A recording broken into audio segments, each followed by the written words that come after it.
श्री स्वामी समर्थ. तुम्हा सर्वांचं श्री स्वामी समर्थ कृपा या चॅनलवर मनापासून खूप खूप स्वागत. स्वामी महाराजांच्या कृपेने तुमच्या सर्व चांगल्या इच्छा पूर्ण होत हीच स्वामींचरणी प्रार्थना करते आणि आज या नवीन व्हिडिओला सुरुवात करते. आज 6:47 पौर्णिमा सुरू होणार आहे.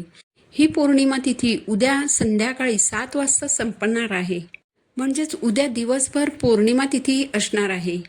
या पौर्णिमा तिथीला खूप छान योग जुळून आले आहेत. उद्या पौर्णिमा आहे, गुरुवार आहे, शुक्र आदित्य योग आणि गुरु आदित्य योग आणि गजकेशरी योग या दिवशी जुळून आले आहेत. त्यामुळे उद्याच्या पौर्णिमेला अनन्यसाधारण असं महत्त्व प्राप्त झालं आहे. पौर्णिमा तिथी ही भगवान विष्णू आणि माता लक्ष्मीला समर्पित आहे. तर उद्याच्या शुभ दिवशी लक्ष्मी प्राप्तीसाठी कोणत्या सेवा करायच्या आहेत हे आपण कालच्या व्हिडिओमध्ये जाणून घेतलं आहे. आता उद्या सकाळी आणि संध्याकाळी आपल्याला 2 उपाय करायचे आहेत. उद्या सकाळी जो उपाय करायचा आहे तो सूर्योदयाच्या वेळेस करायचा आहे आणि उद्या संध्याकाळी जो उपाय करायचा आहे तो प्रदोष काळामध्ये करायचा आहे. तर हे दोन्ही उपाय कसे करायचे आहेत ते आता मी तुम्हाला सांगणार आहे. सगळ्यात पहिलं म्हणजे कोणताही उपाय करताना तो पूर्ण विश्वासाने आणि श्रद्धेने करायचा आहे. कोणत्याही सेवा आणि उपाय जेव्हा तुम्ही पूर्ण श्रद्धेने आणि विश्वासाने करता तेव्हा तुमची अडलेली कितीतरी कामं मार्गी लागतात. उपाय करताना एकच मनात ठेवायचं, ते म्हणजे ज्यासाठी मी हा उपाय करत आहे ते माझं काम 100% पूर्ण होणार आहे. सकाळी जो दिवा आपल्याला लावायचा आहे तो इच्छापूर्तीसाठी लावायचा आहे. म्हणजेच तुमची खूप दिवसापासूनची एखादी इच्छा जी खूप प्रयत्न करूनही पूर्ण होत नसेल तर ती इच्छा पूर्ण व्हावी आणि घरात सुख समृद्धी नांदावी यासाठी हा दिवा लावायचा आहे. यानंतर संध्याकाळी जो दिवा आपल्याला लावायचा आहे तो अशासाठी लावायचा आहे की जर आपल्या घराला किंवा आपल्या घरातील सदस्यांना नजरबाधा झालेली असेल, कुणी करणीबाधा केलेली असेल तर ती नष्ट व्हावी यासाठी लावायचा आहे. पण तुम्हाला नजरबाधा झालेली असो किंवा नजरबाधा झालेली नसो हा उपाय तुम्ही आवर्जून करा. यामुळे आपल्या घरातील कटकटी, वाद, भांडणं सर्व बंद होईल. हा उपाय संध्याकाळी प्रदोष काळात करायचा आहे. यासाठी सकाळी लवकर उठायचं आहे. सर्वप्रथम स्नान करायचं आहे. स्नान झाल्यानंतर मुख्य दरवाजा स्वच्छ करायचा. थोडंसं पाणी घेऊन त्यात थोडीशी हळद घालून ते पाणी दरवाजासमोर शिंपडायचं. त्याच पाण्याने मुख्य दरवाजा स्वच्छ करायचा. यानंतर उंबरट्याचं पूजन करायचं. नंतर घरातील देवांची पूजा करायची. या सर्व गोष्टी सकाळी लवकर उठून करायच्या आहेत, कारण सूर्योदयाच्या वेळेस आपल्याला एक उपाय करायचा आहे. हा उपाय सूर्योदय होत असताना करायचा आहे. यासाठी एक दिवा घ्यायचा. आपल्या घरात मातीच्या पणत्या असतातच, तर मातीची एक पणती घ्यायची. देवघरासमोर बसायचं. यानंतर 2 वातींची मिळून एक वात करायची. ही वात पणतीत ठेवण्यापूर्वी खोबरेल तेलात भिजवून घ्यायची. यानंतर पणतीमध्ये तिळाचं तेल घालायचं. यानंतर आपण जी खोबरेल तेलात वात भिजवलेली आहे ती वात पणतीमधील तिळाच्या तेलात ठेवायची. यानंतर पणतीमध्ये एक अखंड लवंग घालायची. एक कापूरची वडी घालायची. भीमसेनी कापूर असेल तर अतिशय उत्तम, नसेल तर आपली साधी कापूरची वडी घालायची.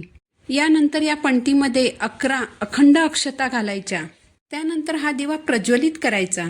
दिवा प्रज्वलित केल्यानंतर आपल्या इष्टदेवतेला प्रार्थना करायची आणि हा दिवा तुम्ही तुमची कोणती इच्छा पूर्ण करण्यासाठी लावत आहात ते आपल्या इष्टदेवतेला सांगायचं आणि माझ्या घरातील सर्व नकारात्मकता, दुःख, त्रास दूर होऊन माझ्या घरात सुख समृद्धी नांदावी अशी प्रार्थना करायची. त्यानंतर हा दिवा आपल्याला मुख्य दरवाजाच्या उंबरठ्याजवळ ठेवायचा आहे.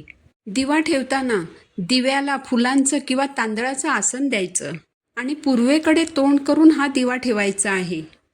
साधारण 1 तासभर हा दिवा तेवत राहील इतकं तेल घालायचं. दिवा शांत झाल्यावर दिव्यात ज्या काही वस्तू उरल्या असतील त्या सर्व वस्तू एखाद्या झाडाखाली टाकून द्यायच्या. हा दिवा तुम्ही इतर कोणत्याही सेवा करताना वापरू शकता. हा उपाय सकाळी करायचा आहे. यानंतर संध्याकाळी तुम्ही एक दिवा घ्यायचा आहे. मातीची पणती घेतली तरी चालणार आहे.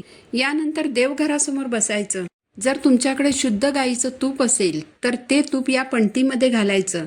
जर तुमच्याकडे शुद्ध गाईचं तूप नसेल तर जे तुम्ही नेहमी वापरता ते घातलं तरी चालेल. नंतर 2 फुलवाती मिळून एक वात करायची. ती वात तुपामध्ये भिजवायची आणि पणतीमध्ये ठेवायची. यानंतर या दिव्यामध्ये चिमूटभर पिवळी मोहरी टाकायची आहे. पिवळी मोहरी अशासाठीच टाकायची की पिवळी मोहरी ही घरातील नकारात्मकता, नजरदोष, करणीबाधा दूर करते. यानंतर हा दिवा प्रज्वलित करायचा. दिवा प्रज्वलित केल्यानंतर हा दिवा उचलायचा आणि आपल्या घरातील संपूर्ण घरातील सर्व खोल्यांमधून हा दिवा फिरवायचा. टॉयलेट बाथरूम सोडून संपूर्ण घरात हा दिवा फिरवायचा. हा दिवा घरात फिरवत असताना मनात एकच इच्छा ठेवायची की माझ्या ज्या काही अडचणी आहेत, म्हणजेच समजा तुमचे पैसे कुठे अडकले असतील तर ते पैसे परत मिळावेत. जर घरात कुणी व्यक्ती आजारी असेल तर ती व्यक्ती लवकर बरी व्हावी. घरात जर कटकटी सुरू असतील तर त्या कटकटी बंद व्हाव्यात. या इच्छा मनात ठेवून दिवा संपूर्ण घरात फिरवावा. दिवा संपूर्ण घरात फिरवल्यावर तो दिवा मुख्य दरवाजाच्या उंबरठ्याजवळ नेऊन ठेवावा.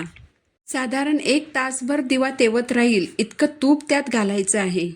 दिवा शांत झाल्यावर त्यातील सर्व वस्तू एखाद्या झाडाखाली टाकून द्यायच्या. हा दिवा तुम्ही परत कोणत्याही कारणासाठी वापरू शकता. तर हे दोन्ही उपाय जर तुम्ही सलग 11 पौर्णिमा किंवा 11 अमावास्या केलात तर त्याचे खूप चांगले परिणाम तुम्हाला दिसून येतील. तर झालेली सेवा महाराजांच्या चरणी अर्पण करते आणि आजचा व्हिडिओ इथेच संपवते. पुन्हा भेटू नवीन व्हिडिओसोबत. श्री स्वामी समर्थ.